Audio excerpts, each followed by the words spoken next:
One question I have, and I think is probably in many people's minds, is people have overcome the barrier about talking to strangers in a broadcast mode, which is what Twitter is all about.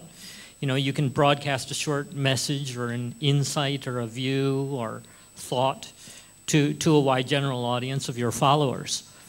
For investors, whether it's angels or VCs, the kind of question many people have is, what's going to happen to these online identities? Are people going to maintain a personal identity where they talk about personal stuff to their personal followers?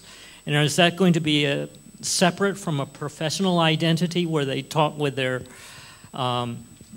clients? Or are the two going to blend? Are they going to come together somehow? And you might, let's say in Patrick's case, let's say you have an artist and he says something and he broadcasts it out, and is somebody going to say, you know, I've never bought art before, but you know, he says something very interesting, and maybe I want to go and take a look at his art and maybe buy a piece of his art. Is that going to happen? Do you see that happening?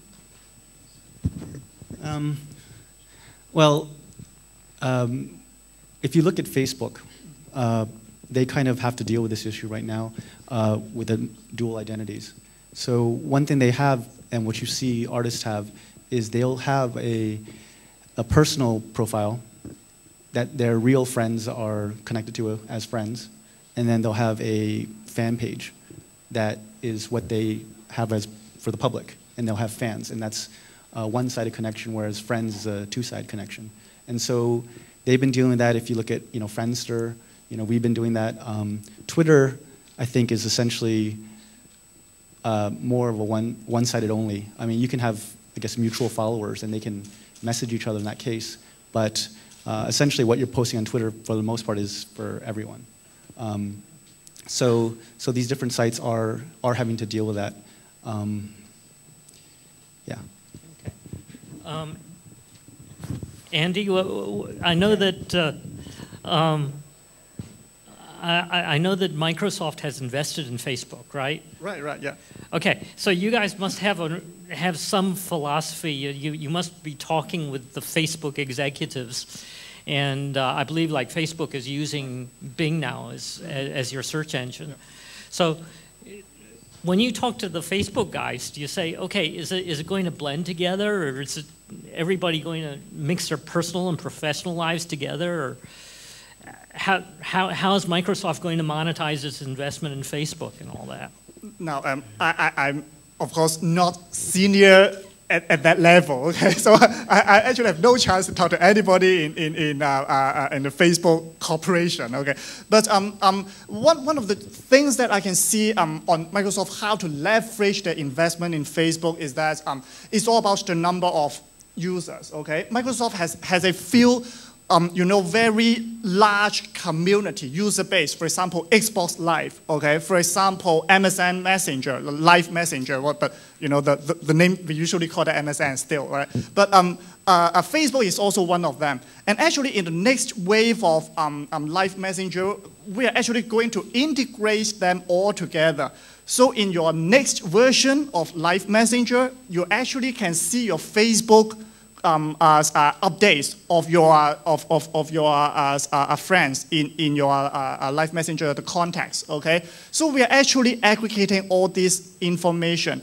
Another way to integrate that is that if you are using Outlook, okay, we actually you can add something called the social connector within Outlook, so that when you are reading an email, okay, the Facebook status update will come up as the lower panel.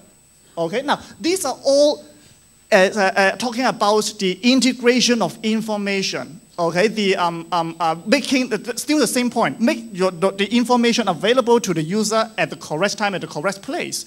Okay, and this happens in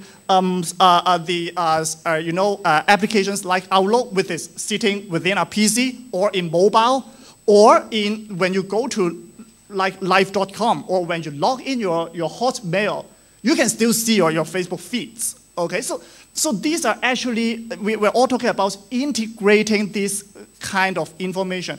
And actually, this kind of integration can bring a lot of innovation on that. And Microsoft is not, building a wall around, only Microsoft can use this. But because all of the beauty of Web 2.0, what is the beauty of Web 2.0? Is because of the integration, right? Because most of these Web 2.0 websites have the web API. You can actually leverage that and integrate into your application. So Microsoft is actually going along this way also. Yep. So you're going to open up your APIs? Yeah, sure. Okay. You can actually integrate the live messenger context into your own website today.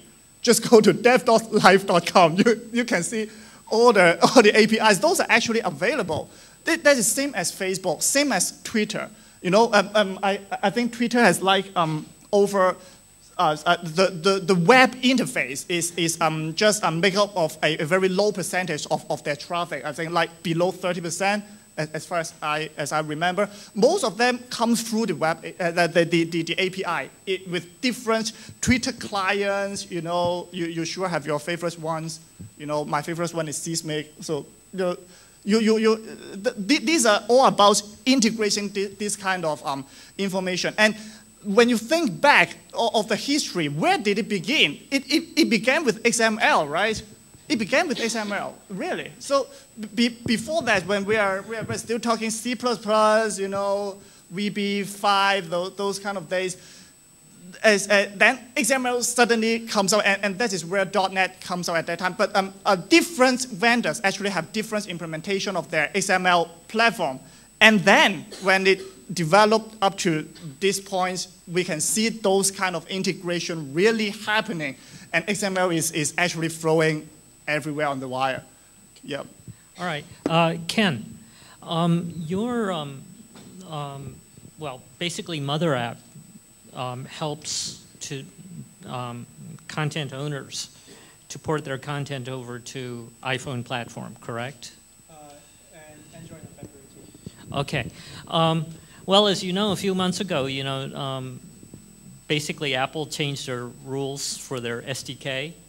And basically they said, okay, if you're going to develop for the iPhone platform, it has to be using Xcode and using their own SDK. And they kind of raised a fuss. And I was wondering how you're dealing with that issue. We have actually talked to them. And they are saying that, all the things that they have done is something that is, directly against a company called Adobe. Instead of all the other developers. And so if you look at us, and if you look at our competitors, like accelerators and things like that, none of our apps are banned under that SDK agreement. So, okay. And I think they have created, using their word, they are creating an epidemic among the developers community that they don't expect. Okay, so what kind of trends do you see in mobile? I mean, I look around in Hong Kong, and I've heard that there are 700,000 iPhones in Hong Kong, which basically means one iPhone for every person. But we're seeing take-up in terms of Android is coming up from behind, and I expect, Microsoft soon is going to be very competitive. And do you see any trends in terms of porting content over? Yeah, two things. So the first thing is about the different platforms, right? And I think the market is huge. It is not an MP3 market. The mobile market is connected to every individual in the world. It is definitely too big for one company to dominate everything. So you are not going to see, I think Apple is going to be becoming a niche players. Android picking up really fast. If I'm Samsung, the smartphone is great, iPhone is great, but what's in it for me? I mean, how can I monetize? They can do nothing.